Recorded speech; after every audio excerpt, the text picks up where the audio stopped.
utajuaje kuwa una kifungo cha ndoa? Je, kwa nini hudumu kwenye ndoa? Je, kwa nini kila ukipiga hatua ili uoe ama uolewe ndoa haifujiki? Maswali mengi watu hujiuliza. Mada ya leo, je, kwa nini una tatizo la ndoa? Maana, dalili na mtazamo wa maisha.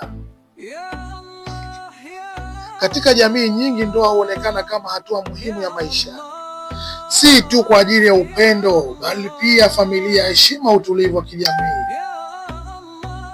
Lakini wapo watu ambao kila wanapojaribu kuingia kwenye ndoa au mahusiano ya kudumu, mambo huvunjika ghafla. Hapo ndipo watu huanza kusema, ana matatizo gani yule? Mbona kitaka kuoa mara majali, mara ana mikosi gani? Mbona fulani haolewi? Mbona fulani haoi? Watu husema maneno tofauti, na hili linajulikana ndani ya jamii. Ila hii ni zana inayotazamwa kwa mitazamo tofauti, kijamii, kisaikolojia na kiimani, na wengine huhusisha na nguvu za giza, wengine na majeraha ya kihisia, na wengine na mikosi ya maisha. Lakini katika mzunguko ya jadi, kifungo cha ndoa ni hali ya mtu kushindwa kufanikisha ndoa licha jitihada. Sifa zote alizozifanya zinaharibika. Mahusiano ni nini? Mahusiano ni muunganiko wa watu wawili au zaidi unaojengwa juu ya mawasiliano, uaminifu, heshima na hisia. Mahusiano yanaweza kuwa ya urafiki, kizazi, kifamilia au kimapenzi. Katika upande wa kimapenzi, mahusiano huwa daraja linaloweza kuelekea kwenye ndoa. Mahusiano bora kujengwa na mawasiliano ya wazi, uaminifu, heshima ya pande zote, uvumilivu na kuelewana, dhamira na kujenga maisha ya pamoja. Bila misingi hii, hata bila kifungo, mahusiano yanaweza kuvunjika.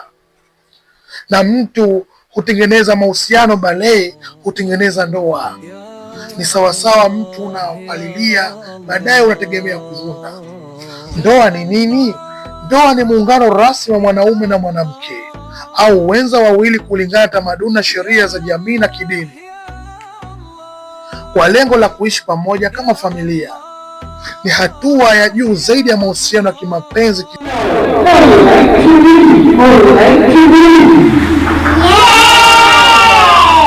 Chaneli yetu inafunza mengi: elimu, nasaha, tiba asilia. Somo letu ni hili sasa. Angalia mwanzo mpaka mwisho ili ufahamu masomo yetu.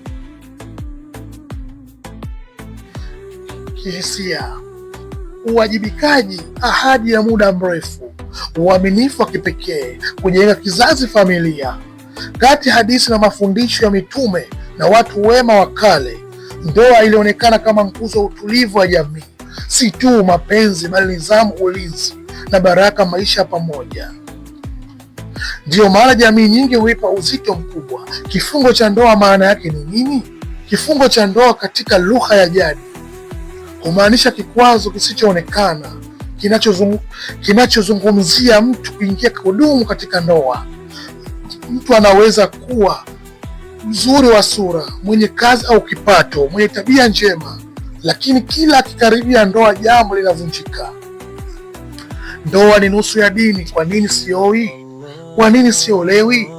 Wazee husema unaokosa wenza si kwa sura, bali kwa nyota na mapenzi. Dalili zinazoonekana kwa mtu anahusishwa kuwa na kifungo cha ndoa: kukataliwa bila sababu ya msingi. Mtu anapendwa mwanzoni, lakini ghafla mwenziwe anapotea njia. Ahadi za ndoa zinageuka kimya bila maelezo. Mahusiano huvunjika dakika za mwisho. Mipango iko tayari, familia zimeshakutana, halafu ghafla mmoja anabadili mawazo. Wakati mwingine hadi siku ya harusi inakaribia, ndipo matatizo makubwa yanazuka. Kukimbiwa au kuachwa ghafla. Wanaume, mwanamke anakubali mwanzoni, lakini baada ya muda anakimbia au anakataa kabisa bila sababu inaonekana. Kwa wanawake wachumba wanatokea wengi, lakini hakuna anayefikia hatua ya ndoa. Urudi makosa yale yale, kila uhusiano unaishia kwa namna ile ile, usaliti, mvutano au kuachwa. Na sijua wewe una kifungo cha ndoa. Kuishia kwenye mahusiano yasiyo rasmi baada ya watu kuishia kuzini mara kwa mara, kuwa na wapenzi wengi bila utulivu, kukosa kabisa mtu wa kudumu, lawama zisizoisha ndani ya familia. Wewe una kitu gani? Wewe hivi, wewe una nini? Kumbe nyuma ya pazia una kifungo cha kishirikina. Chanzo kinachozungumzwa katika jamii, maumivu ya usaliti wa zamani. Katika simulizi nyingi za kijadi, mtu aliyesalitiwa vibaya anaweza kwenda kutafuta msaada kwa waganga au matambiko kwa hasira, na hapo huaminika kuwa chanzo cha kufungwa au aliyemsaliti. Inawezekana uliwahi kuishi na mtu kimahusiano ukamsaliti, baadaye mtu yule akaenda kwa mtaalamu akaenda kukufanyishia ili usidumu na ndoa, ikiwa ni mwanamke, ikiwa ni mwanaume. Husda na wivu. Watu wengine huamini kuwa wivu wa ndugu, marafiki au waliowahi kuwa wapenzi unaweza kusababisha vizuizi vya mpenzi, hofu na majeraha ya ndani, hata bila upande wa kiroho. Mtu aliyewahi kuumizwa sana anaweza bila kujua kujenga ukuta wa ndani unaofukuza wenza. Imani za kiroho kama jini mahaba. Katika baadhi ya tamaduni huaminika kuwa kuna viumbe wa mapenzi vinavyoweza kumzuia mtu kuolewa au kuokoa, kwa kumletea migogoro au kuwafanya wachumba wakimbiane. Athari za kifungo cha ndoa kwa maisha ya mtu: upweke wa muda mrefu, kushuka kwa kujiamini, msongo wa mawazo usioisha, kujitenga na jamii, wengine kuingia kwenye uraibu wa pombe au tabia hatarishi. Mtu huanza kujiuliza, kwa nini kila nikikaribia mimi kuoa napata matatizo? Kwa nini mimi kila nikitaka kuolewa kunatokea shida? Mambo yanaharibika.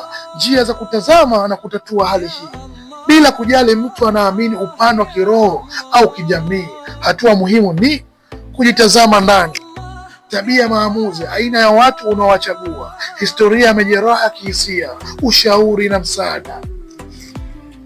Wazee wa familia, washauri wa ndoa, viongozi wa kiimani au wa kijamii wanaoaminika. Kujijenga upya, kuimarisha kujiamini, kurekebisha mwenendo wa mahusiano, kujifunza mawasiliano bora. Ndugu yangu, ni vyema ukafuatilia tiba za kiasili au za kiroho kuweza kuondoa hili tatizo, na si kila mtabibu ana uwezo wa kuondoa tatizo hili. Kila kitu kina njia zake na kila fundi ana taratibu zake za kuweza kumtibia mtu, lakini vile vile kila fundi na falsafa yake ya uganga wake. Sio kwamba mtaalamu kwamba kila kitu anaweza kukifanya. Chagua fundi aliyokuwa thabiti. Kama hautojali ikiwa unapitia changamoto hizo, unaweza kunitafuta kwa namba zangu za simu. Hitimisho: kifungo cha ndoa ni neno linalobeba uzito mkubwa katika jamii, kwa sababu linaelezea maumivu ya mtu anayotamani familia, lakini anakutana vizuizi visivyoisha. Wengine huliona kama jambo la kiroho tu, wengine kama majeraha ya ndani au changamoto za kitabia. Fuatilia. Usipofuatilia utakuja zeekea hali ya kuwa miaka imepotea na ndoa unahitajia, utakosa hata mmoja kukuinua na kuweza kukuoa ama kuoa. Ndugu yangu, tuonane katika video nyingine. Ikiwa huja subscribe sasa ili uwe mwanafamilia, na kama tayari share kwa wengine wapate kujifunza. Usisahau tunajishughulisha na tiba mbalimbali. Unaweza kutupigia simu kwa ushauri, na vile vile ikiwa mada hii kugusa, tafadhali weka comment chini ya hii video.